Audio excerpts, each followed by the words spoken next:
In the spring of 1940, Europe was on fire. The German war machine seemed unstoppable.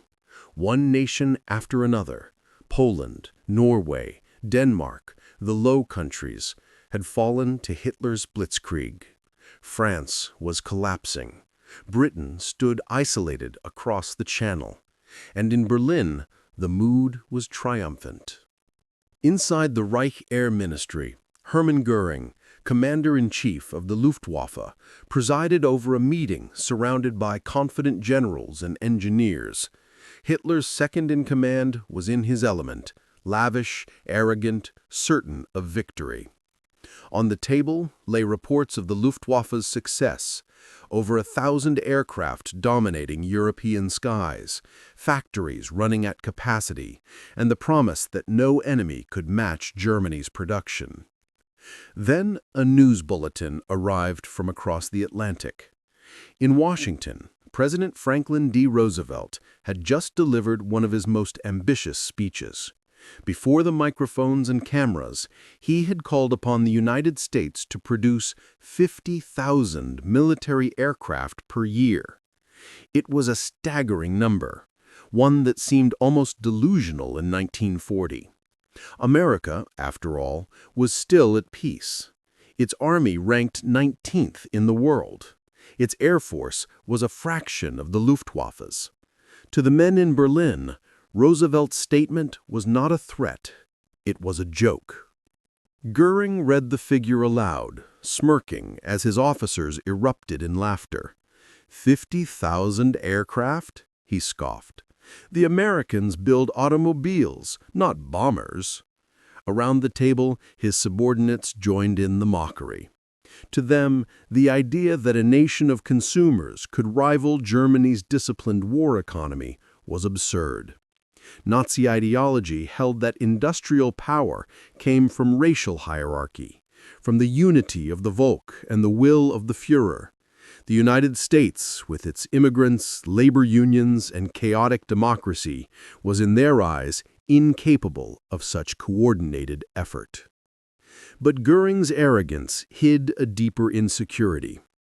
Germany's air power had been built on limited resources, strained labor, and a fragile supply chain. The Luftwaffe's victories were spectacular but unsustainable.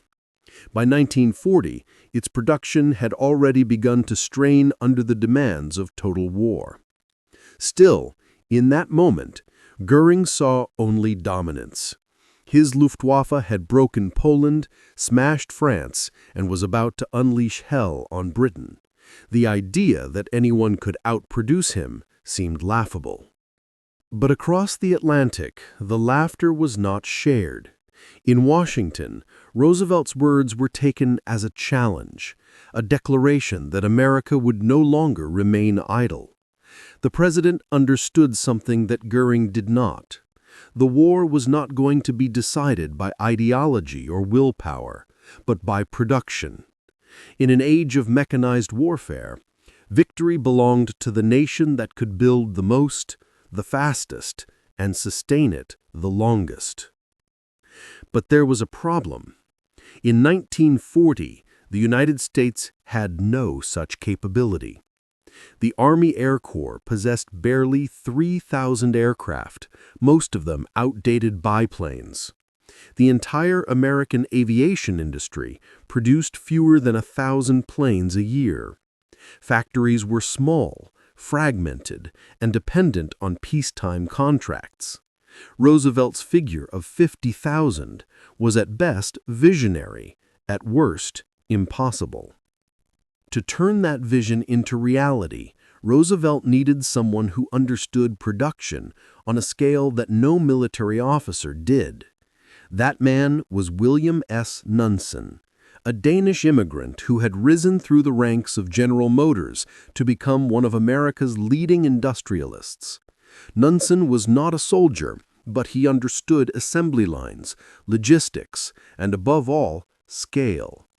When Roosevelt summoned him to the White House in May 1940, he offered no salary, no rank, and no guarantee of success, only the chance to help his adopted country prepare for a war that had not yet reached its shores.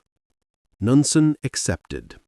Within weeks, he began touring the nation's factories, Ford, Chrysler, Douglas, Boeing, asking one question: what would it take to turn America's peacetime industry into the arsenal of democracy?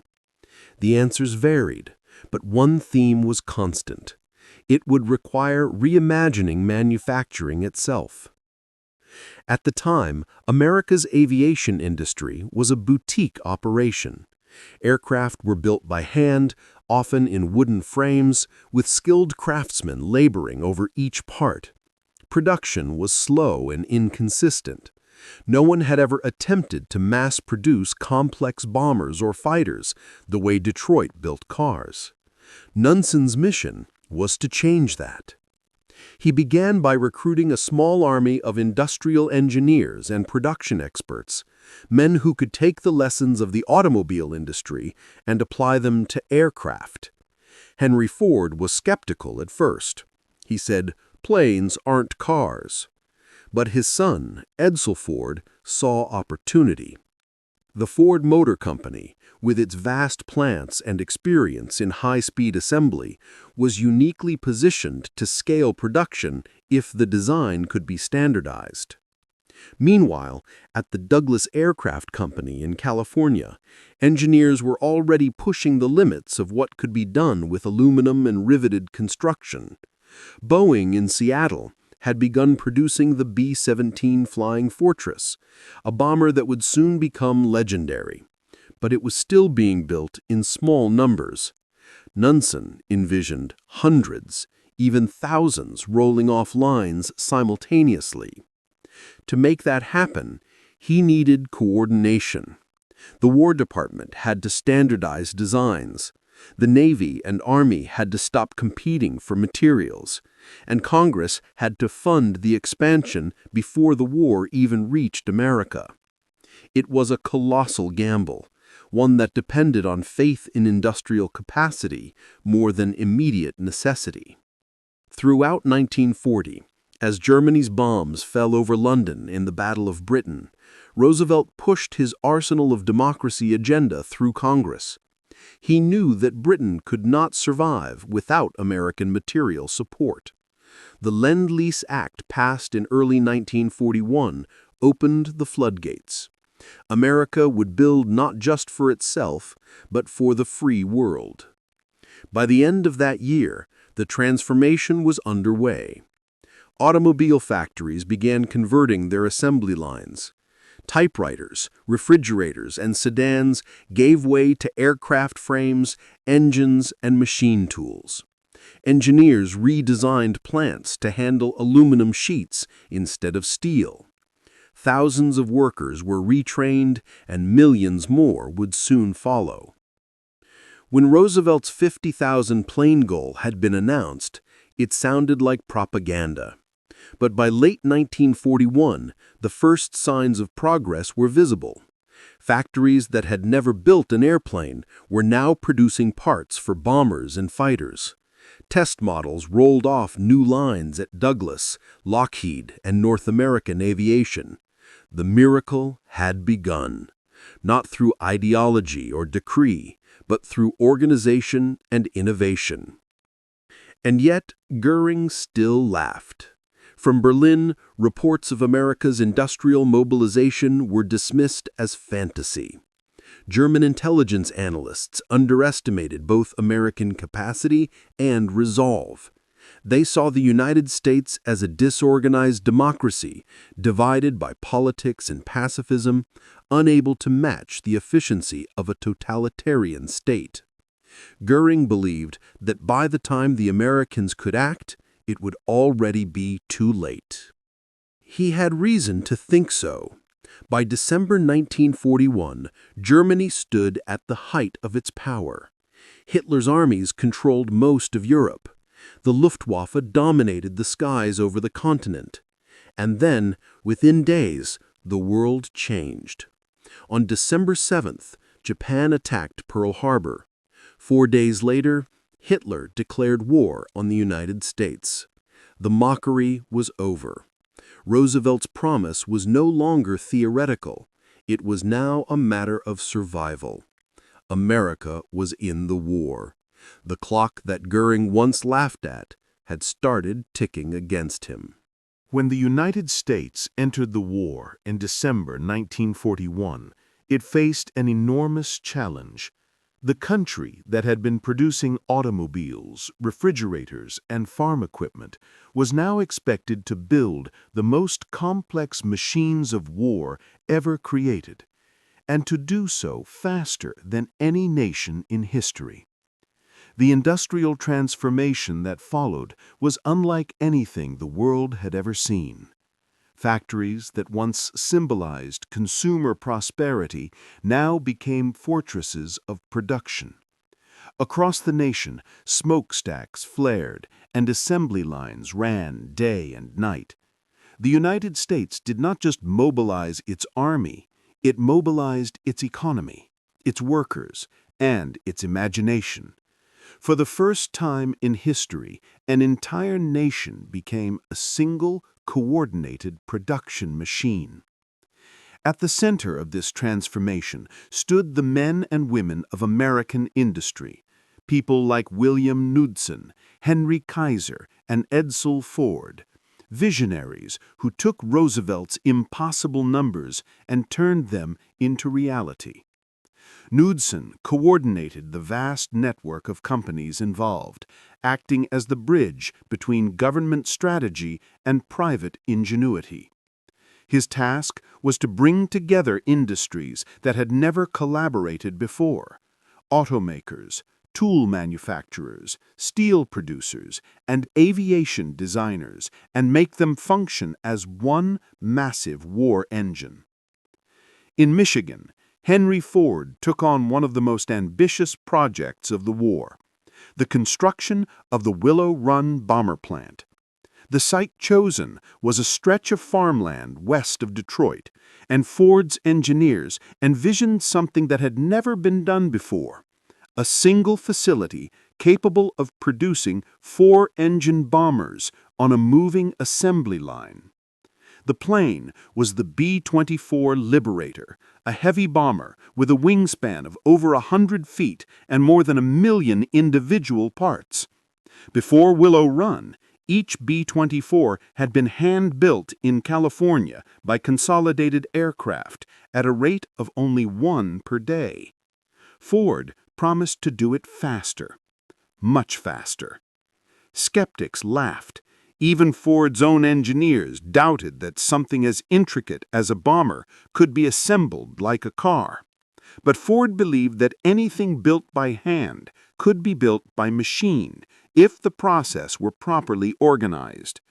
Work began in the summer of 1941, even before America officially entered the war. By the following year, Willow Run was taking shape: a sprawling, mile-long building with its own rail yards, cafeterias, and housing for thousands of workers. The early months were chaotic. Blueprints changed weekly, and production lines stalled. Skilled aviation workers were in short supply, so Ford hired thousands of inexperienced laborers, men and women from across the country who had never built anything more complex than a kitchen appliance. Turnover was high, and mistakes were common. But the learning curve was steep, and each setback taught Ford's engineers how to refine the process.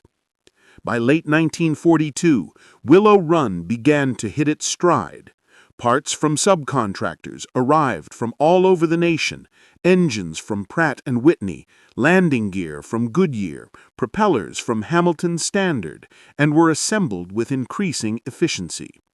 Eventually, the plant was producing 1 bomber every hour. It was a logistical miracle, a fusion of American engineering, labor, and determination. Elsewhere, other factories were undergoing similar revolutions. In Seattle, Boeing expanded its facilities to meet the demand for the B-17 Flying Fortress. At the start of the war, Boeing's plant could produce a few dozen bombers per month.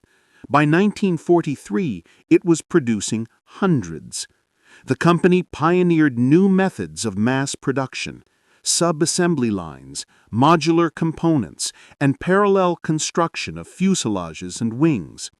Workers labored around the clock, welding, riveting, and testing aircraft destined for the skies over Europe. In California, the Douglas and Lockheed plants were producing thousands of medium bombers and fighters. North American aviation introduced the P-51 Mustang, a revolutionary long-range fighter that would become the escort that the bombers desperately needed. Each of these companies became a vital link in the growing chain of production that stretched from coast to coast. But America's war machine was not only built by men. As millions of soldiers went overseas, the factories faced a labor shortage that threatened to stall production. The solution came from a new and unexpected workforce: women. By 1943, nearly one-third of the nation's industrial workers were female. They built aircraft, tanks, and ships, often mastering complex machinery in just weeks of training. Rosie the Riveter became both a symbol and a reality, proof that democracy could adapt faster than dictatorship. The German Reich, by contrast, struggled under its own ideology. Nazi policy kept women out of factories and relied heavily on forced labor from occupied territories. The result was inefficiency and resentment. While America trained and paid its workers, Germany enslaved its labor force and paid the price in quality and morale. By the end of 1942, the numbers began to tell the story. American aircraft production rose from 19,000 in 1941 to more than 47,000 in 1942. Within a year, the once laughable figure of 50,000 planes no longer seemed like a fantasy. Factories across the country were producing everything from light trainers to heavy bombers at a pace the world had never witnessed. The scale of coordination required to make this possible was staggering. Aluminum had to be mined in Arkansas and shipped to smelters in the Pacific Northwest. Engines were built in Connecticut, wings in California, fuselages in Michigan, and all had to arrive at final assembly plants precisely on time. Railroad lines and shipping routes became lifelines of the arsenal of democracy. The U.S. government managed this vast operation through a network of agencies: the War Production Board, the Office of Price Administration, and the Defense Plant Corporation. Their task was to allocate resources, control prices, and ensure that every factory had what it needed. Bureaucratic friction was inevitable, but compared to the rigid and centralized German system, America's model proved far more flexible. Private companies competed for contracts, innovated to cut costs, and shared designs under government coordination. While the first bombers were rolling off the lines, the front lines of the war were shifting. In North Africa, British and American forces began to test the Luftwaffe's strength in the open desert skies. There, the results of industrial power were measured not in production figures, but in combat performance. The Luftwaffe still held the edge in tactics and experience, but its numbers were dwindling.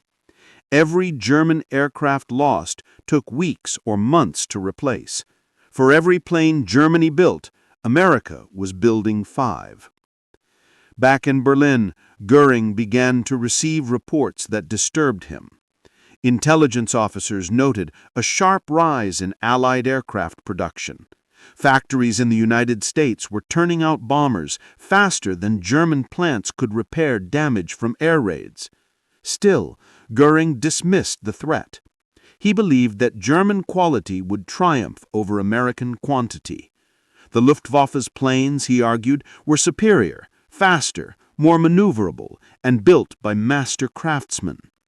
But Göring misunderstood the nature of modern war. The skies of the 1940s were not dueling grounds for individual pilots. They were battlefields of industry. Every plane shot down had to be replaced.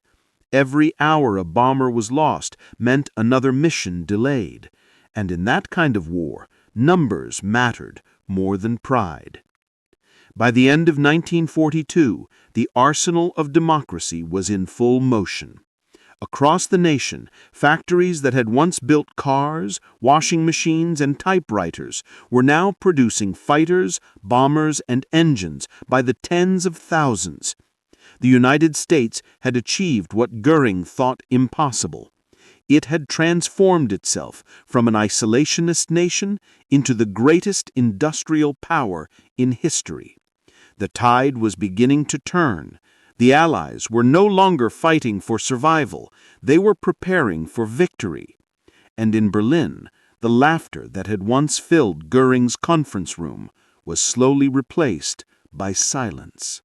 By early 1943, the vast machine of American production had reached a rhythm that astonished even its own architects. Assembly lines that had once stumbled now ran with the precision of clockwork. Willow Run, the once chaotic experiment, was beginning to prove that mass-produced bombers were not a fantasy, but a reality.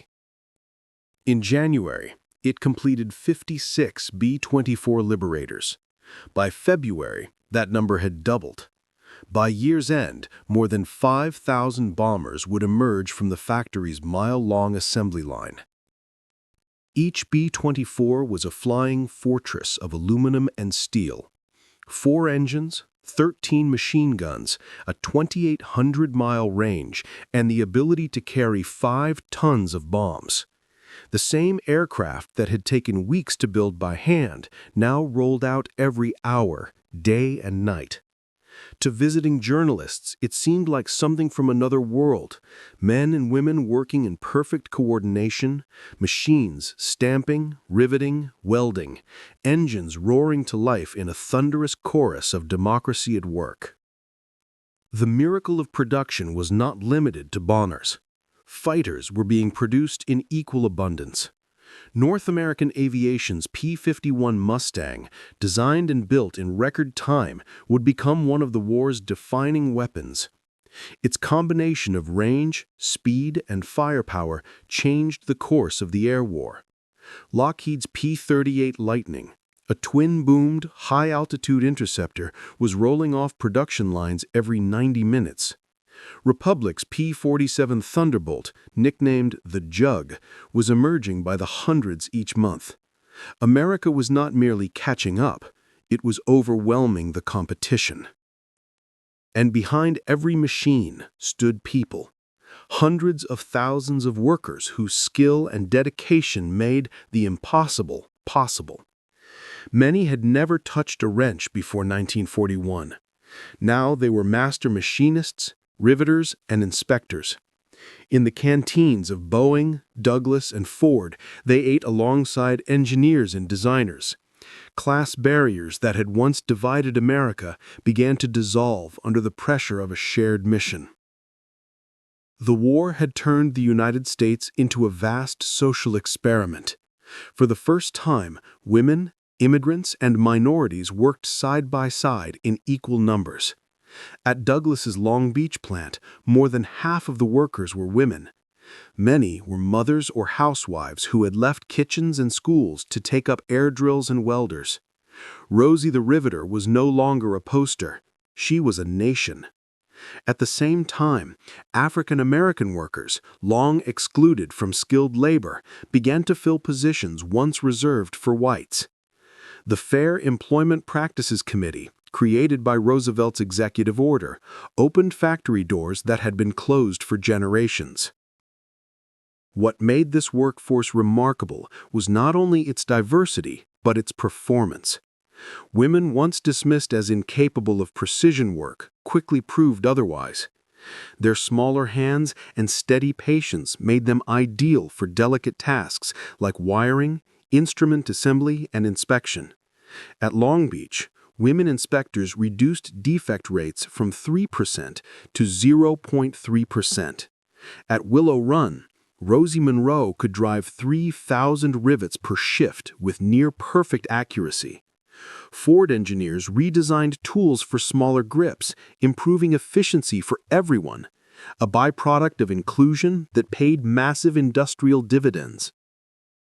While the United States refined its system, Germany was fracturing under the weight of its own contradictions. Göring still clung to the belief that the Luftwaffe could maintain dominance through superior aircraft design. Yet production reports painted a grim picture.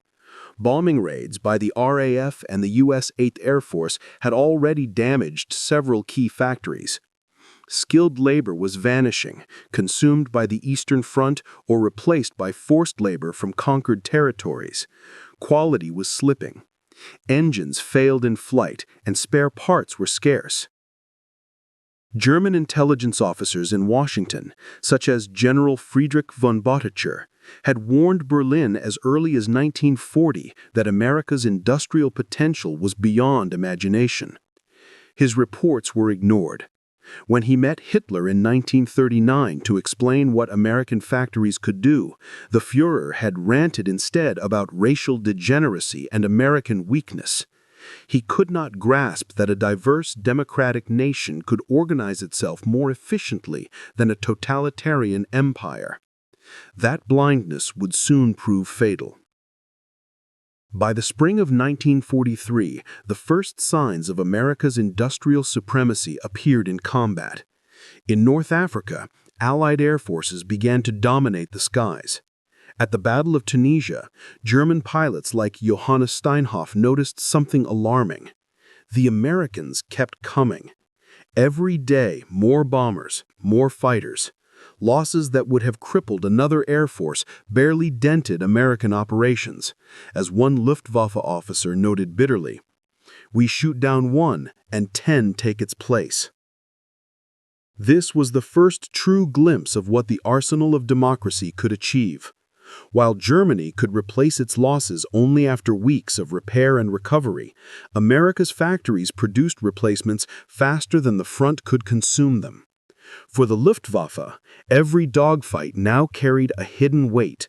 No matter how many they shot down, they could not win a war of production. The pressure intensified through the summer. In July, the Allied invasion of Sicily marked another turning point. Massive air fleets supported the operation. Hundreds of bombers, transports, and fighters, coordinated with unprecedented precision. Each mission was backed by a logistics network stretching across the Atlantic. Spare engines from Michigan, fuel from Texas, and bombs forged in Pennsylvania. The system worked seamlessly, a machine of men and metal that no nation on Earth could rival. And despite the mounting evidence, Göring refused to admit defeat. He assured Hitler that the Luftwaffe would soon regain control with new weapons. Faster fighters, heavier anti-aircraft guns, jet prototypes still under development. But the numbers told another story. By late 1943, Germany was losing 1,000 aircraft per month while producing barely enough to replace them. The Allies, meanwhile, were producing 10 times that number. By the beginning of 1944, the sky over Europe had become a factory floor, a place where production numbers met combat reality. The Luftwaffe, once the terror of Europe, was now fighting a war it could no longer sustain.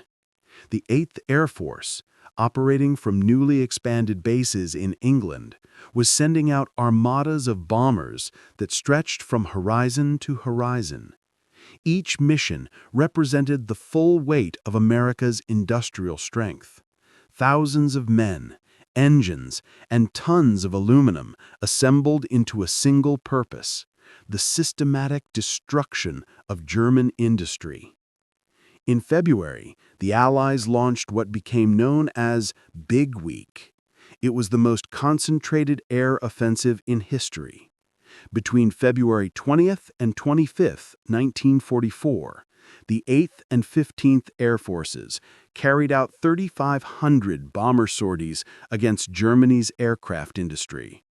Their targets were not cities, but the Luftwaffe's heart. Factories at Regensburg, Leipzig, Gotha, Augsburg, and Brunswick, the plants that built the Messerschmitts, Focke-Wulfs, and Junkers that still guarded the Reich. For the first time, the Americans had the right tool for the job. The arrival of the P-51 Mustang changed everything. With its powerful Merlin engine, the Mustang could escort bombers all the way to Berlin and back, matching or surpassing every German fighter it encountered. Gone were the days when bombers flew unprotected, easy prey for Luftwaffe interceptors. Now squadrons of P-51s roamed ahead of the bomber formations, hunting German fighters before they could even reach the bombers. The effect was devastating. In just 1 week, the Luftwaffe lost between 260 and 350 fighters, along with something even more irreplaceable, its veteran pilots. Every experienced flyer shot down represented years of training that Germany could no longer afford. Replacement pilots arrived at the front with barely 100 hours of flight time, often without gunnery practice. They were sent into combat against disciplined, well-equipped opponents who had the luxury of time, training, and endless replacement parts. General Adolf Galland, one of Germany's most respected aces, understood the magnitude of the crisis. In his reports to Göring, he warned that Germany was losing 1,200 fighters each month while producing barely 1,000. Across the Atlantic, the United States was producing 2,500 fighters each month while losing just 400. The math was merciless. Even with superior aircraft designs, Germany was being buried under numbers. Major Haynes Baer, credited with over 200 victories, described the experience of facing the American formations in early 1944.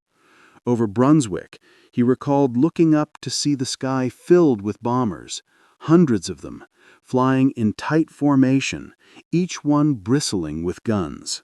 The bomber stream stretched from horizon to horizon, he wrote. There were at least 700 flying fortresses and liberators. We were 8 fighters against hundreds. It was hopeless. This was the moment when Germany's air war was lost, though few would admit it at the time. Every new aircraft the Reich managed to produce was being shot down faster than it could leave the factory floor. The dispersal of production into underground facilities, begun under the Jaeger program, only worsened the problem. Slave laborers in horrific conditions built components that often failed inspection. Transporting parts between hundreds of small, hidden workshops created logistical chaos. Engines and fuselages sat waiting for components that never arrived. The dream of efficiency through secrecy became a nightmare of inefficiency through fear. Meanwhile, American production was reaching levels that seemed impossible just a few years earlier. By spring 1944, the United States was producing 8,000 aircraft every month. Boeing's Plant 2 in Seattle alone turned out 16 B-17s a day. Douglas aircraft, which had employed just a few dozen engineers before the war, now had a workforce of 167,000 spread across 9 facilities. North American Aviation produced 500 P-51s each month. Even smaller contractors were contributing in vast numbers. Subcontractors building wings, fuselage panels, wiring harnesses, and control systems in an intricate nationwide network. Supporting industries matched this surge. General Motors built more than 57,000 aircraft engines under license. Packard manufactured over 55,000 Rolls-Royce Merlin engines for Mustangs and Mosquitoes. Alcoa's aluminum output had grown by 600% since 1940, and Dow Chemical's magnesium production had increased 50-fold. What Germany tried to achieve through command and fear, America achieved through cooperation and scale. This difference was more than technical, it was philosophical. American production depended on initiative and innovation at every level. When a problem arose on the factory floor, workers were encouraged to suggest solutions, not wait for orders. Ford engineers at Willow Run modified tools mid-shift to improve efficiency. At Boeing, women riveters developed new techniques to reduce vibration damage on bomber wings. These small acts of ingenuity, multiplied across millions of workers, produced results that no dictatorship could replicate. The Luftwaffe could see the consequences in the skies. In March and April, American bomber raids deepened their reach. Leipzig, Kassel, and Schweinfurt were hit repeatedly. Even as German production shifted underground, the steady rhythm of American raids left no respite. Factories that were spared destruction one week were targeted the next. By May 1944, Germany's aircraft output had peaked and would never recover. For the pilots in the Luftwaffe, every mission became a gamble. Fuel shortages limited flight time. Spare parts were scavenged from wrecks. Engines were worn out. Guns malfunctioned, and radar systems failed. Many new pilots were shot down before even seeing an enemy bomber. Their commanders understood the futility, but could do nothing to stop it. The Reich was running out of men, metal, and time. The American effort, by contrast, seemed limitless. When a B-17 squadron returned from a mission with heavy losses, new aircraft arrived within days. Airfields across England filled with endless rows of bombers, their silver skins gleaming in the sun. Each one represented the labor of thousands of men and women, the machinists in Detroit, the riveters in California, the engineers in Seattle. The frontline crews called them Willow Run birds, a reminder that every sortie began not in a cockpit, but on an assembly line. By the time Big Week ended, the outcome of the air war was effectively decided. The Luftwaffe had lost control of the skies over its own territory. Its elite fighter units were shattered. American bombers now struck targets deep inside Germany with minimal opposition. The path was clear for the next phase, the invasion of Western Europe. In the Reich Chancellery, Göring raged at his subordinates, demanding to know why his air force had failed. His staff blamed the weather, tactics, or lack of fuel, anything but the obvious truth. The Luftwaffe had been defeated not by superior tactics, but by superior production. It was a defeat measured not in miles or battles, but in tons of steel, gallons of fuel, and hours of factory labor. Germany's technological brilliance could not compete with America's industrial scale. By April 1944, Willow Run alone was producing 428 B-17 bombers every month, one every 63 minutes.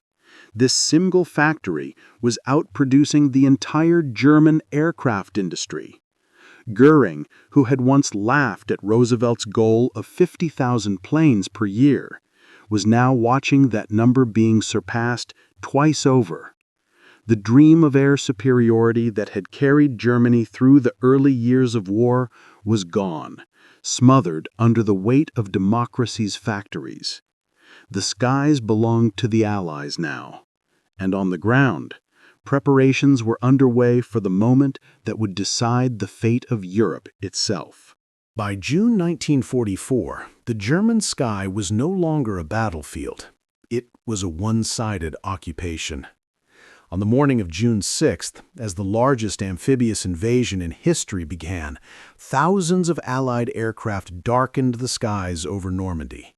The Luftwaffe, once Europe's most powerful air force, could offer barely a token resistance.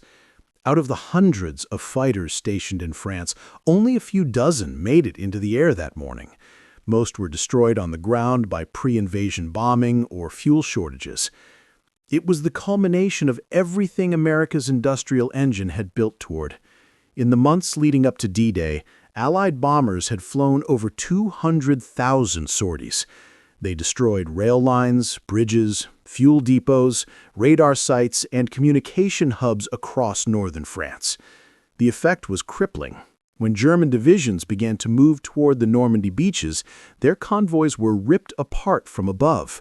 For the first time in the war, the Luftwaffe was irrelevant to a major German operation. The Allies had achieved total air supremacy. By mid-June, more than 12,000 Allied aircraft operated from bases in England, with thousands more preparing to move to forward airfields in France.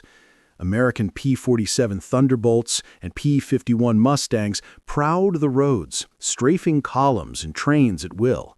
The once feared German flak towers and anti-aircraft batteries were overwhelmed by the sheer frequency of attacks. "We could not move by day," recalled General Gunther Blumentritt of the German Army Group B. "Every column was bombed, every bridge was destroyed, every supply train was attacked. We fought the enemy in front and the enemy above, and the enemy above was everywhere." Inside Germany, the illusion of control was collapsing. The once mighty Luftwaffe command chain was reduced to crisis management. Göring, still issuing grandiose statements about new weapons that would turn the tide, was increasingly isolated. His staff hid production figures from him, fearing his outbursts. The factories themselves were barely functioning. Allied bombers hit key industrial cities, Leipzig, Munich, Stuttgart, and Berlin, week after week. Despite the propaganda about increased output, the numbers told another story. In June 1944, Germany produced 3,000 aircraft. By September, that number had fallen by nearly half. Meanwhile, America's aircraft production reached its absolute peak. That summer, the United States was producing 96,000 aircraft annually, almost double the target Roosevelt had declared in 1940. There were more planes than airfields to store them. Some were flown directly from the factories to scrap yards simply because they were obsolete by the time they rolled off the line. The sheer redundancy of American production, the ability to overproduce, to discard without hesitation, was something the German war economy could not even comprehend. Willow Run, now operating at full maturity, was the beating heart of this system. The plant employed over 40,000 workers and ran 3 shifts, 24 hours a day. A new B-24 Liberator rolled off the assembly line every 63 minutes. Ford's engineers had solved the early problems that once slowed production. By mid-1944, the factory had built more than 8,600 bombers. Each aircraft contained over 1 million rivets, 360,000 parts, and the work of thousands of hands. A modern cathedral of metal, built for destruction. In Britain, similar miracles unfolded. The Lancaster factories in Manchester and Chester operated day and night.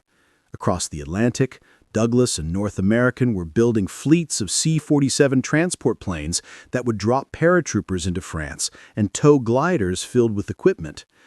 Even civilian industries, washing machine makers, typewriter companies, toy manufacturers, were now part of the aircraft supply chain, producing gears, switches, and ball bearings.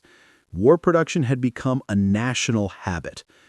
By the summer of 1944, the Allies had air supremacy so absolute that they began to wage what commanders called a war of movement. Fighter bombers operated like flying artillery, supporting ground troops minute by minute.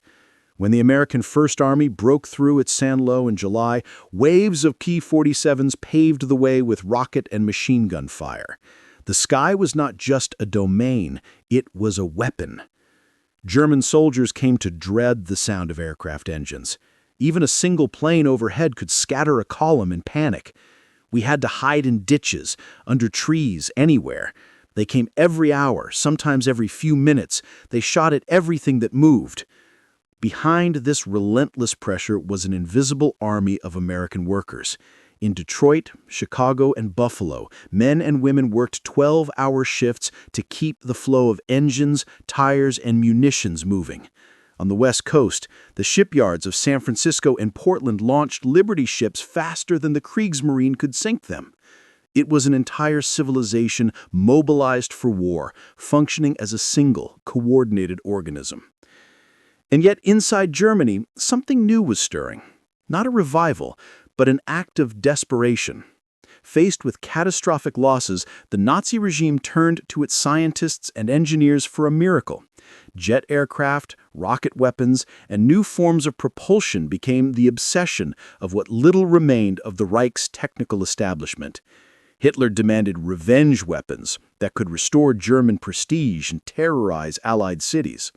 The Me-262 jet fighter, the V-1 flying bomb, and the V-2 rocket were all born out of this frantic search for technological salvation. But these machines required materials and facilities Germany no longer possessed.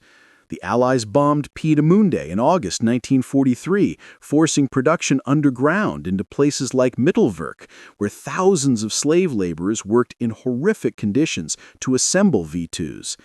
At the same time, the jet program faced shortages of heat-resistant alloys and skilled labor.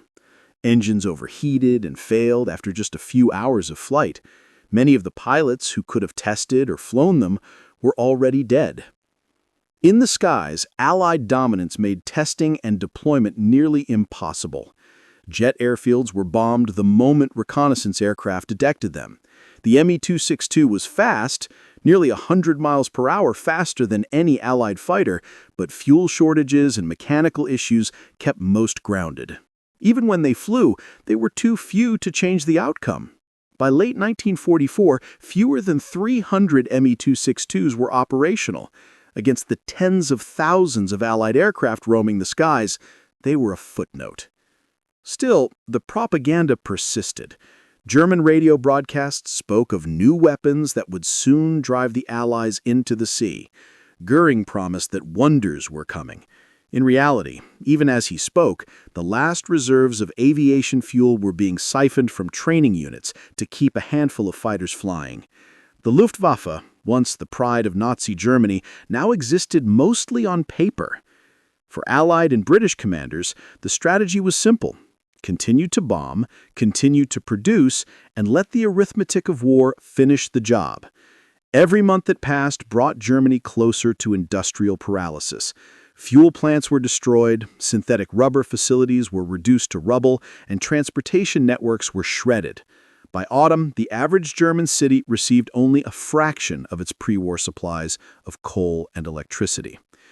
The Reich, that had once built the most advanced weapons on Earth, now depended on horses to pull artillery and wagons.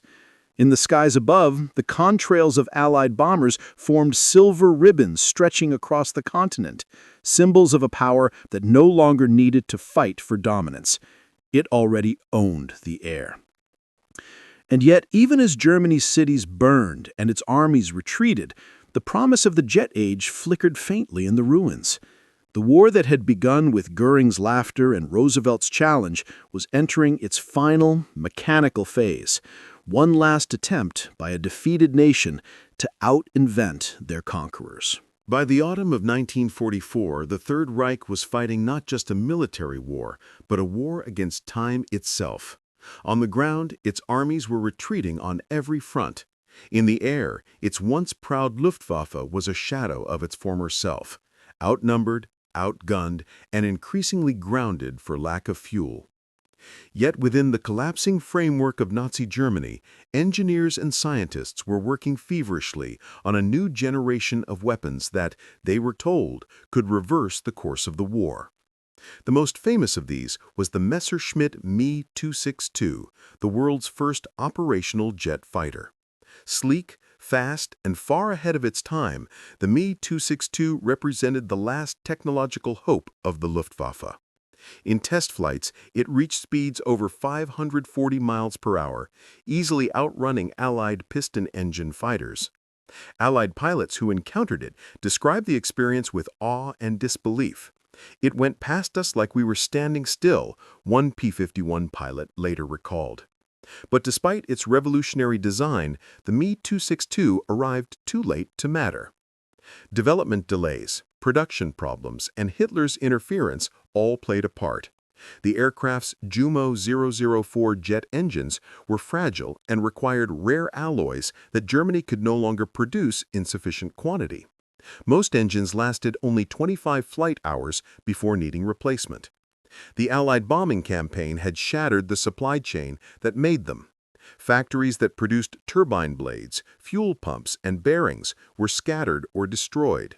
Skilled labor was replaced with prisoners of war and forced laborers, many of whom lacked training and worked under brutal conditions. In 1944, the Me-262 could have been produced in significant numbers, but Hitler insisted it be modified as a fighter bomber, a decision that crippled its effectiveness. He believed it could be used to strike Allied ground forces rather than defend German airspace. The delay caused by retooling production lines cost the Luftwaffe precious months. By the time the first jet units became operational, the Allies were already bombing Germany at will. Inside Germany, the regime's desperation reached new extremes. The Allied bombing of the Ruhr Valley, Hamburg, and Leipzig had forced the dispersal of aircraft production into underground facilities, mines, caves, and tunnels hastily converted into makeshift factories.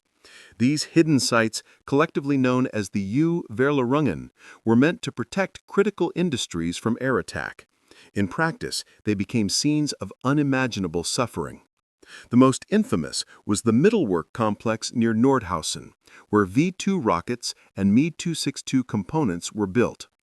Tens of thousands of prisoners from the nearby Mittelbau-Dora concentration camp worked there in darkness, breathing dust and exhaust fumes. Over 20,000 died from starvation, disease, and beatings, more than were killed by the V-2 rockets. The German war machine that once prided itself on precision engineering was now running on human misery. Meanwhile, Allied production continued to expand even as victory seemed inevitable. By late 1944, American factories were still turning out 7,000 aircraft every month. The British added another 2,000. The Soviets, too, were building thousands of Yak and Law fighters, though they focused more on tactical support for their rapidly advancing armies. The skies were dominated by Allied planes of every type: bombers, fighters, transports, and reconnaissance aircraft, each part of a network that spanned continents. Fuel was now the single most critical shortage for Germany. The bombing of the Ploiești oil fields in Romania and the destruction of Germany's synthetic fuel plants had reduced supplies to a fraction of what was needed. By November 1944, Luftwaffe training flights were almost entirely suspended. Pilots were sent into combat with only a handful of practice hours. Many never fired their guns in training before meeting Allied fighters in the air. Those who survived their first encounter often returned to find no fuel available for a second mission. Field Marshal Erhard Milch, who had overseen aircraft production earlier in the war, was appalled by what he saw when he returned to inspect the system in late 1944. He described factories working without electricity, assembly lines moving by candlelight, and engines tested in open fields because the test stands had been destroyed. He wrote bitterly, "This is not an air force, it is a corpse that refuses to fall." At the same time, the Allied bombing strategy shifted again. The new target was Germany's fuel infrastructure, refineries, depots, and rail lines. The attacks were devastating. Synthetic oil plants at Luna, Blechhammer, and Politz were hit repeatedly. Each time repairs began, another wave of bombers arrived. By December, fuel production had dropped by over 90% compared to early 1944. Without fuel, even the best aircraft in the world were useless. The Me-262 squadrons that did take to the air achieved impressive kill ratios, sometimes 5-to-1 or even 10-to-1, but they were too few to make a difference. There were never more than 100 operational at any one time, and they often had to take off under Allied bombardment. Airfields were cratered, hangars destroyed, and supply lines severed. Even refueling a single jet became an ordeal. Göring's once great Luftwaffe had degenerated into a scattered collection of units clinging to survival. He tried to rally his commanders with promises of new weapons, the Otto 234 jet bomber, the Heinkel 162 Volksjäger People's Fighter, and the V-1 flying bomb, but each project consumed resources that no longer existed. The Volksjäger, intended to be built quickly and cheaply from wood, was flown by barely trained teenagers in the war's final months. Most crashed before seeing combat. The V-1 and V-2 weapons, hailed by Nazi propaganda as revenge for Dresden and Hamburg, were technically impressive but strategically meaningless. Between June 1944 and March 1945, Germany launched over 20,000 V-1s and 3,000 V-2s at Britain and Belgium. They killed around 10,000 civilians, horrific but militarily insignificant compared to the hundreds of thousands of tons of bombs the Allies dropped in return. Each V-2 cost as much to build as a fighter plane, and the resources poured into them only accelerated Germany's industrial collapse. As the Reich cities turned to ruins, German civilians began to see what their leaders could not. The nightly bombings, the empty store shelves, the endless funerals, all spoke of a war already lost. Yet official propaganda continued, promising victory through technology. The irony was cruel. The nation that had once led the world in engineering was now reduced to fantasy. Its greatest scientists, men like Wernher von Braun, were already planning for survival, not for victory. By early 1945, Allied reconnaissance photos showed the truth. Germany's industrial heartland was gone. More than half its factories were destroyed, and most of the rest had no power, transport, or materials. The Luftwaffe's remaining aircraft sat in rows on airfields, unpainted, without engines, waiting for fuel that would never come. The war had turned into an equation that no innovation could solve. And yet, within this collapse, one truth stood out. The very thing Göring had laughed at 5 years earlier. Roosevelt's 50,000 planes a year had not only been achieved, but surpassed. America had built 324,000 aircraft during the war. Germany, by contrast, produced about 120,000. It was a contest not of genius, but of endurance. The Me-262, the V-2, and the other marvels of German engineering would influence the post-war world, but they could not save the one that built them. The factories that created them were buried under rubble. The workers who assembled them were dead or enslaved, and the men who flew them were gone. The secret weapon that defeated Germany had never been hidden. It was visible in every assembly line, every shift whistle, every convoy of American steel and aluminum crossing the Atlantic. The weapon was production. Industrial democracy scaled to war. In the early hours of June 6, 1944, the German High Command was jolted awake by frantic radio reports from the French coast. The invasion had begun. Allied forces were landing on the beaches of Normandy in the greatest amphibious operation in history. Yet for all the chaos and confusion on the ground, the battle in the air was already decided before the first soldiers stepped ashore. The Luftwaffe, the once feared arm of German power, was almost nowhere to be seen. Over the beaches, more than 11,500 Allied aircraft filled the skies, fighters, bombers, transports, and gliders. They belonged to an armada so vast that it defied comprehension. On D-Day, the Allies enjoyed a numerical superiority of 36-to-1 over the German air forces in France. American and British planes flew 14,000 sorties that day. The Luftwaffe managed barely 300. For the first time in the war, the skies over a major European battlefield were almost entirely free of German aircraft. The imbalance was not due to cowardice or poor leadership. It was the result of total exhaustion. The Luftwaffe, once the spearhead of blitzkrieg, was now a broken institution. Years of relentless losses had stripped it of trained pilots and fuel. Its airfields were cratered, its supply lines shattered, and its communications paralyzed. Allied fighter-bombers prowled the skies over France and Belgium, striking anything that moved.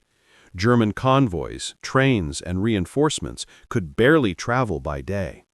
The Jabos, as German soldiers called them, short for Jagdbomber, or fighter-bomber, had become a symbol of terror on the Western Front. In the weeks leading up to D-Day, the Allied strategic air forces had carried out one of the most concentrated bombing campaigns in history. Between January and May 1944, over 145,000 tons of bombs fell on French and Belgian railway junctions, bridges, and depots. The intent was clear: to isolate the invasion beaches by cutting every major route of reinforcement. The effect was devastating. When German troops tried to move toward Normandy, they found destroyed tracks, collapsed tunnels, and burned-out locomotives. Every attempt to counterattack was choked by the sheer destruction of infrastructure. The Luftwaffe tried to respond. Its remaining fighter units were ordered to attack the invasion fleet, but the results were negligible. Most aircraft were intercepted before they reached the coast. Fuel shortages meant that some pilots were forced to turn back mid-flight. In desperation, Göring issued orders demanding maximum effort, a phrase that had long since lost its meaning. The Luftwaffe had already given everything it had, and it was no longer enough. The situation grew worse with each passing month. In July 1944, American bombers targeted synthetic fuel plants across Germany in a series of massive raids. Luna, Merseburg, and Bleckremer, facilities that had once produced the bulk of Germany's aviation fuel, were struck repeatedly. The results were catastrophic. By September, the Luftwaffe's total monthly fuel output had fallen to less than 10% of its early 1944 level. Aircraft production continued, but the planes had no fuel to fly. Hundreds sat idle on airfields, immaculate and useless.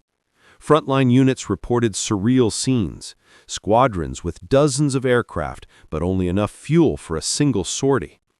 New pilots arrived from training schools having logged less than 10 hours of flight time. They were thrown into combat against American and British veterans who had fought for years. Many died within their first mission. The Luftwaffe's loss rate among new pilots reached 50% per week. No air force in history could survive such attrition. Meanwhile, Allied aircraft dominated every theater. In Italy, they supported the slow but unstoppable advance up the peninsula. In the east, Soviet air forces, trained and supplied in part through Lend-Lease, had achieved their own form of air superiority. By the summer of 1944, even the skies over Berlin were regularly filled with American bombers. The war had reached the heart of the Reich. The psychological impact was enormous. For years, Nazi propaganda had promised the German people that their leaders possessed secret weapons, Wunderwaffen, that would turn the tide. The V-1 and V-2 rockets were presented as instruments of vengeance, proof that the Führer still controlled forces beyond imagination. But each rocket that fell on London or Antwerp was met by another 1,000 Allied bombers over the Ruhr or Saxony. The promise of revenge had become a cruel illusion. Inside the Luftwaffe's command structure, morale collapsed. Göring, once the dashing hero of World War I, now appeared bloated, erratic, and disconnected from reality. He continued to wear his ornate uniforms and issue impossible orders, while his subordinates struggled to explain why his air force no longer existed in any meaningful sense. Generals who tried to tell the truth were dismissed or ignored. The Führer himself alternated between fury and denial, still believing that new weapons could restore his lost supremacy. By late 1944, even loyal officers began to realize that the war was unwinnable. In October, General Adolf Galland, one of Germany's most respected fighter aces, met with Göring at Karrenhall, the Reichsmarshal's lavish estate. Galland presented hard data showing that Germany was losing 1,200 fighters per month while producing 1,000, and fuel shortages meant most of those new planes would never fly. Göring refused to believe it. He snapped, "You exaggerate. The reports are defeatist." Galland replied calmly, "My Führer, this is not defeatism, it is arithmetic." Arithmetic, the cold mathematics of production, was what Germany could no longer overcome. In February 1944, during the Big Week bombing campaign, American and British air forces had effectively destroyed the core of German aircraft manufacturing. Yet even as German output fell, American production continued to rise. By autumn, U.S. factories were building 2,500 fighters and 1,500 bombers every month, more aircraft in 4 weeks than Germany could produce in 6 months. Every new German plane was being destroyed faster than it could be replaced. The Luftwaffe had been designed for quick, decisive wars, not prolonged industrial ones. It was an air force built to strike, not to endure. By 1944, the balance had shifted irreversibly.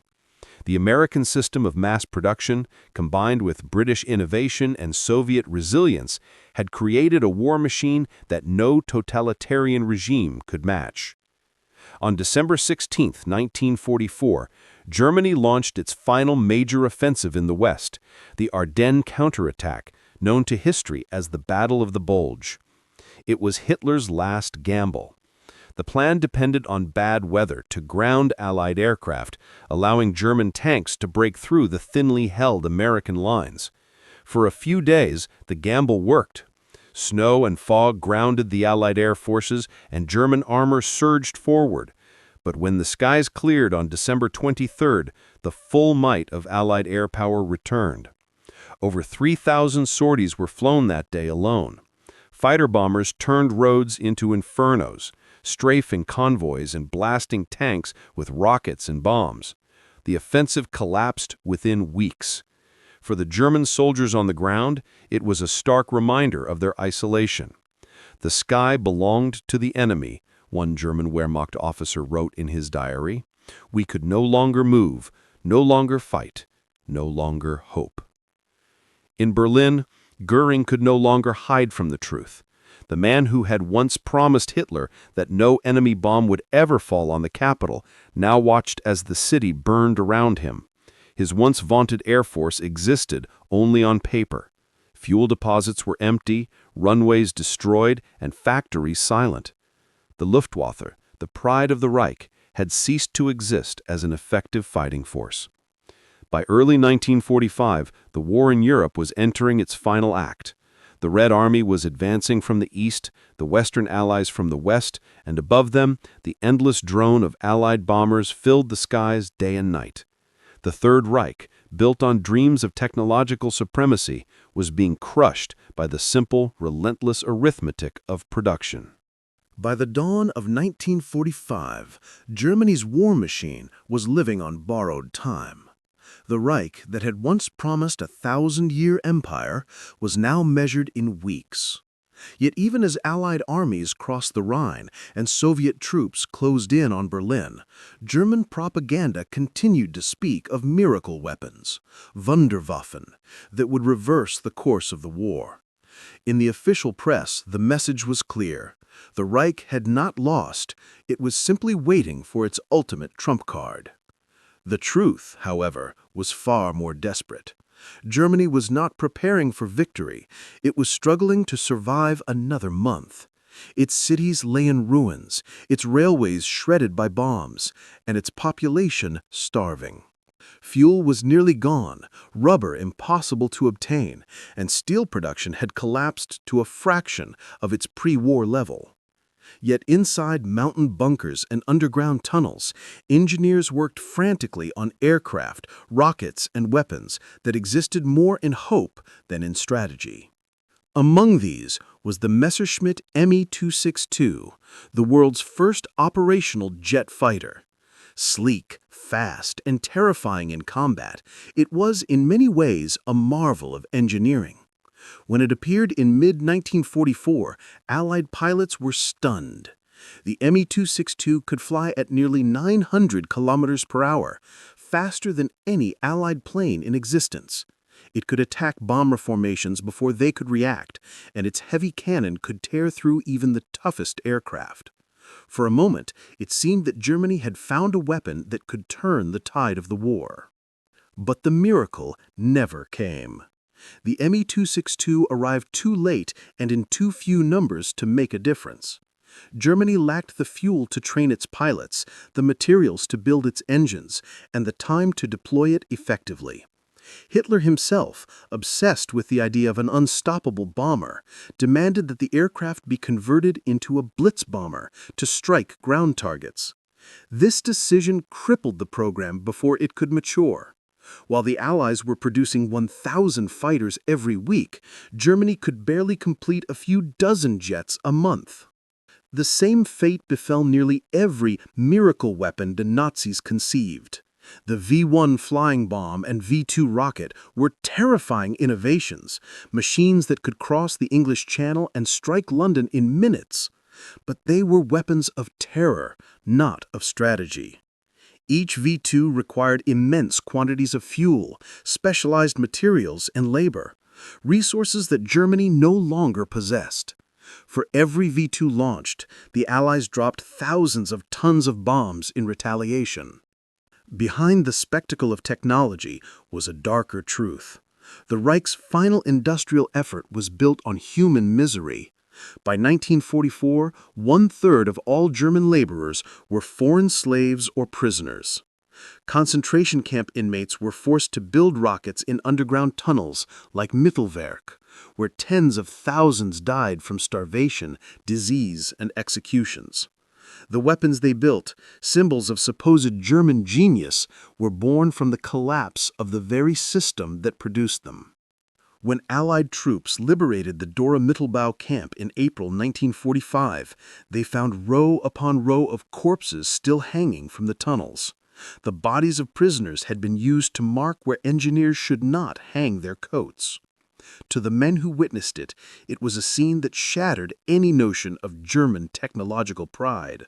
The wonder weapons had been built in hell.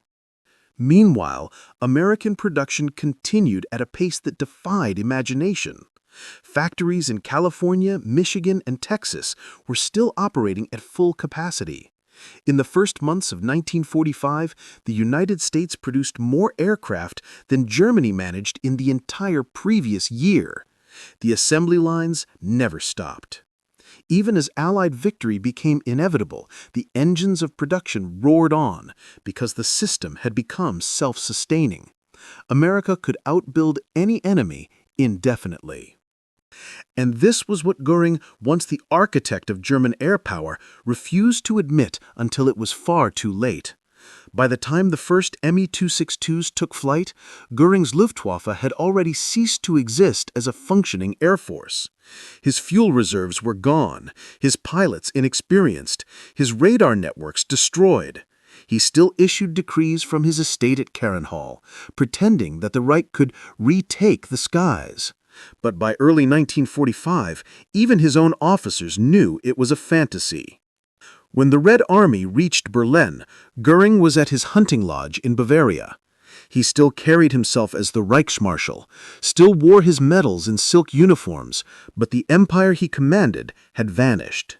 Hitler's radio messages grew increasingly deranged, demanding counterattacks by divisions that no longer existed. Göring, once Hitler's most loyal lieutenant, began to see what the rest of the world already knew. The war was lost. On April 23, 1945, with Soviet forces only miles from Hitler's bunker, Göring sent a telegram to Berlin. It was a carefully worded message, invoking a law that Hitler himself had signed years earlier. If the Führer were incapacitated, Göring would assume leadership. Göring claimed he was acting legally, not disloyally. But in the bunker, surrounded by fanatics, Hitler interpreted it as betrayal. The order came back swiftly. Göring was to be stripped of all titles and arrested. Within hours, German officers surrounded his estate. The once feared Reichsmarshal was now a prisoner of his own regime. He offered no resistance. The man who once commanded the most powerful air force in the world surrendered without a shot. Days later, as the Reich collapsed around him, Göring surrendered again, this time to the Americans. On May 6, 1945, near Salzburg, U.S. troops from the 36th Infantry Division accepted the surrender of the highest-ranking Nazi still alive. Göring arrived in his staff car, wearing full uniform, chest gleaming with medals, and a revolver at his side. He reportedly saluted the American officers and declared, "I am the Reich Marshal of the Greater German Reich." The Americans, unimpressed, simply disarmed him and placed him under guard.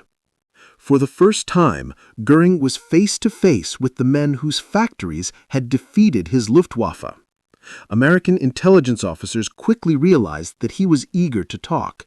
He boasted about his career, his rank, his influence.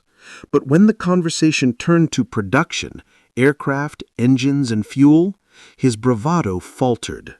The Americans presented him with numbers.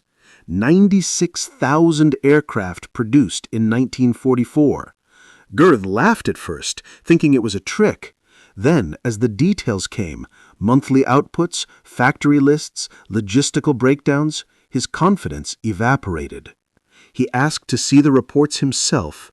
When he did, he sat in silence. One American officer later recalled that Göring muttered under his breath, "So it was true. Roosevelt really did it." That was the moment he understood the scale of his defeat. It was not strategy or bravery that had beaten him, but something far more fundamental: organization, efficiency, and the collective power of a free industrial society. Germany had relied on forced labor, secrecy, and intimidation. America had relied on engineers, foremen, and volunteers who believed in the cause they were building for. One system coerced, the other inspired. One built weapons out of fear, the other built them out of conviction. Göring's secret weapon was fear. Roosevelt's was belief. And now, as the once proud Reichsmarschall sat in a prison cell, he began to realize which weapon had truly been the stronger one. The war was over. Germany lay in ruins. Its cities were ash, its armies shattered, and its leaders scattered or dead. Hitler had taken his own life in the bunker beneath Berlin, and the Third Reich, once envisioned as eternal, had ceased to exist in barely 12 years. For Hermann Göring, the Reichsmarschall, the fall had been absolute. Only a month earlier, he had commanded the Luftwaffe and presided over one of the largest empires in Europe. Now, he sat in a cell, guarded by American soldiers, awaiting judgment for the crimes of that empire. He was held first at Camp Ashcan, a temporary detention facility for captured Nazi leaders, set up in an old luxury hotel in Luxembourg. It was a strange place, half prison, half morgue of an ideology. In the same building were men who had once ruled half the world: generals, ministers, party officials. They still wore their ranks, still saluted one another, still clung to fragments of their vanished authority. But reality was setting in. There were no longer commanders or rulers. They were prisoners, awaiting trial. For Göring, it was a humiliating reversal. He had surrendered in full uniform, expecting to be treated as an equal by the Americans. He believed they would recognize his stature, perhaps even allow him to negotiate. Instead, they treated him like a criminal. His possessions, his rings, medals, even his beloved morphine tablets were confiscated. The guards addressed him not as Reichsmarschall, but simply as Prisoner Göring. At first, he tried to maintain his old bravado. He gave long speeches in the camp dining hall, lecturing fellow prisoners about loyalty and destiny. But even among Nazis, his arrogance was wearing thin. Many blamed him for the Luftwaffe's failure, for the defeat that had brought Germany to ruin. Göring responded with the same bluster who always had, boasting of secret weapons, of what might have been. Yet deep down, even he knew the truth. In quiet moments, he asked for American newspapers. He read the reports of the Allied advances, the statistics of wartime production, the images of endless bomber fleets and factory lines stretching to the horizon. The numbers haunted him. When Allied interrogators questioned him, Göring was surprisingly cooperative. He enjoyed talking, especially about his own achievements. He would lean back in his chair, puff on a cigarette, and deliver long monologues about strategy and history. But the tone changed when the conversation turned to America's industrial power. The interrogators, well aware of his pride, used it against him. They presented production charts showing how American factories had outbuilt Germany tenfold. They showed photographs of the Ford and Boeing plants, factories that looked like cities, each capable of producing more aircraft in a month than Germany could in a year. Göring's reaction was one of disbelief, then shock. He said, "Impossible. No nation can produce so much without chaos." The interrogator, a calm U.S. Army major, replied, "We did. That's why you lost." That single line, simple, factual, unembellished, cut deeper than any insult could have. Göring had spent years believing that German superiority was inevitable, that discipline and ideology could overcome any material shortfall. But now, stripped of his empire and his illusions, he saw what he had truly faced: a machine of democracy, powered not by tyranny, but by will. When the trials began in Nuremberg in November 1945, Göring was the highest-ranking Nazi still alive. Hitler was dead, Himmler had killed himself, and Goebbels was gone. Göring now stood as the symbolic face of a regime that had once ruled by terror and spectacle. He relished the attention at first. The courtroom was his new stage, and he treated it as such, swaggering, arguing, sparring with the prosecution. He even managed to win the grudging respect of some observers for his sharp intellect and mastery of rhetoric. But beneath the performance, he was unraveling. He was addicted to morphine, suffering from withdrawal, and haunted by the realization that everything he had believed in, his Führer, his Reich, his Luftwaffe, had turned to dust. During his testimony, Göring tried to justify everything: the wars of conquest, the bombings, even the extermination policies. He framed it all as defense of the nation. But the evidence was overwhelming. Photographs from concentration camps, documents from the Luftwaffe archives, orders signed in his own hand. For the first time, his words carried no power. The judges and the world could now see the contrast that defined the entire war. On one side stood Göring, symbol of a system that enslaved and murdered millions in the name of strength. On the other stood the system that had defeated him, not through terror or brutality, but through cooperation, innovation, and sheer industrial resilience. There was a moment during the trial that encapsulated the change. An American officer, escorting Göring back to his cell after a long day in court, remarked that he had worked at a Ford plant before the war. Göring looked at him in disbelief. "You built planes?" he asked. "No," the officer replied. "I built cars. But when the war started, they asked us to build engines for bombers. So we did." Göring stared at him for a long time, as if trying to understand. To him, war production had always been something commanded from above, organized by decrees and driven by fear. The idea that millions of ordinary workers, united by purpose, could outproduce an empire, it was a reality he had never allowed himself to imagine. By the spring of 1946, the outcome was clear. The tribunal found Göring guilty of all major counts: crimes against peace, war crimes, and crimes against humanity. The sentence was death by hanging. When the verdict was read, Göring remained composed. He saluted the court and said, "I regret nothing." But that night, in his cell, he was heard pacing for hours. He spent his final days writing, dictating his thoughts to the guards and to the prison chaplain. He spoke endlessly about honor, betrayal, and destiny, but he returned again and again to the question of production. We were not beaten in the field, we were beaten in the factories.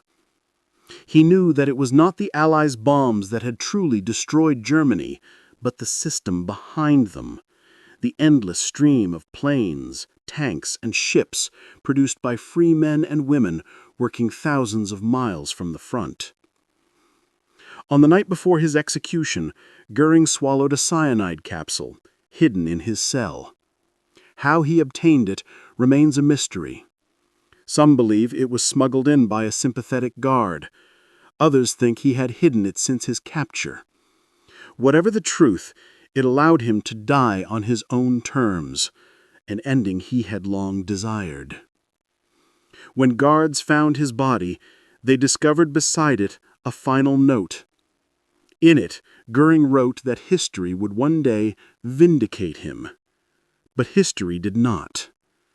Instead, it recorded him as the man who mocked Roosevelt's promise of 50,000 planes and lived long enough to see America build twice that number in a single year. It recorded him as the man who believed fear could control the world and watched as freedom built the machines that destroyed his empire. It recorded him as the last great believer in a system that worshipped power, defeated by a system that believed in people. At dawn on October 15, 1946, guards entered Göring's cell in Nuremberg. He was supposed to die that morning, hanged with the other surviving architects of the Third Reich. But Göring, ever the showman, denied them their spectacle. He lay motionless on his cot, a faint trace of cyanide on his lips, his body still, his face pale and serene. The man who had once ruled the skies of Europe was dead by his own hand. When word spread through the prison, few expressed surprise. Hermann Göring had always sought control of his image, his destiny, even his death. But what he could not control was the verdict of history. In the years that followed, his words from those last interrogations would resurface, scribbled in Allied intelligence reports and court transcripts. The Americans won through production, not strategy. They buried us under their machines. It was, in the end, the most accurate statement Göring ever made. Because the war had not only been fought on the battlefields of Europe or the islands of the Pacific, it had been fought on the factory floors of Detroit, Seattle, and Los Angeles, on the night shifts of women with rivet guns, the shoulders of teenage machinists, the calculations of engineers who never carried a rifle, but changed the course of the war all the same. The arsenal of democracy, as Roosevelt had called it, didn't simply supply weapons. It reshaped the meaning of power itself. When Roosevelt first promised 50,000 planes a year, even his allies had laughed at him. By the time the war ended, American factories had produced nearly 300,000 military aircraft, along with 86,000 tanks, 71,000 naval vessels, and billions of rounds of ammunition. This wasn't merely production, it was transformation. Every car plant, every steel mill, every refinery had become part of a single national engine. And when the war was over, that engine didn't stop. It became the foundation of a new era, the post-war boom, the jet age, the rise of global aviation, the very technologies that would carry humanity into space. The engineers who had streamlined bomber assembly lines would later design the rockets of Cape Canaveral. The women who riveted the wings of B-24s would raise the generation that walked on the moon. The systems of production that had defeated fascism became the backbone of the modern world. That was America's true secret weapon. Not a bomb or a plane, but a society capable of mobilizing its free citizens faster, smarter, and stronger than any dictatorship ever could. While Germany's factories were hidden in mountains and caves, run by slaves and fear, America's were open to sunlight, driven by belief, purpose, and trust. Where Hitler demanded obedience, Roosevelt inspired cooperation. Where the Reich ruled through terror, democracy ruled through teamwork. And that, in the end, made all the difference. Historians would later call it the production war, a conflict measured not in trenches or territories, but in tons of steel and gallons of fuel, in man-hours and assembly lines. Richard Overy, the great historian of air power, summarized it best. The outcome was determined not by tactical brilliance or ideology, but by the weight of material. The Germans had built marvels, the Me-262 jet, the V-2 rocket, the Panther tank, but they built them too late, too few, and too poorly supplied. America built simpler machines, reliable, repairable, replaceable, and built them in such numbers that they smothered the enemy's genius under their abundance. By 1944, the United States was producing more aircraft than all Axis and Allied nations combined.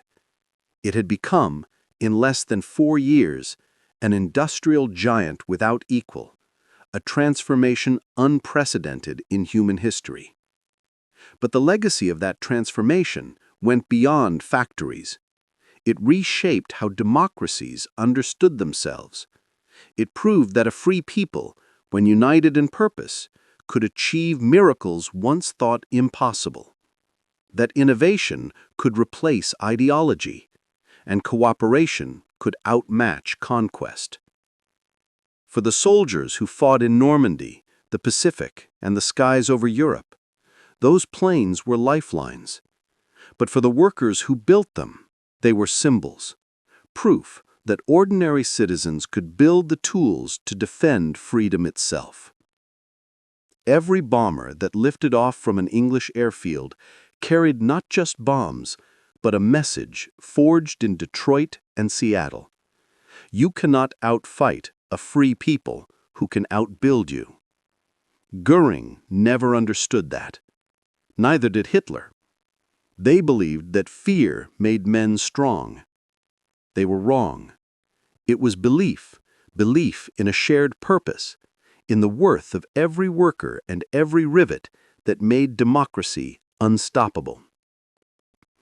In the years after the war, as Europe rebuilt and America soared into a new age of prosperity, the ruins of the Reich stood as a warning. Every dictatorship believes it can control history.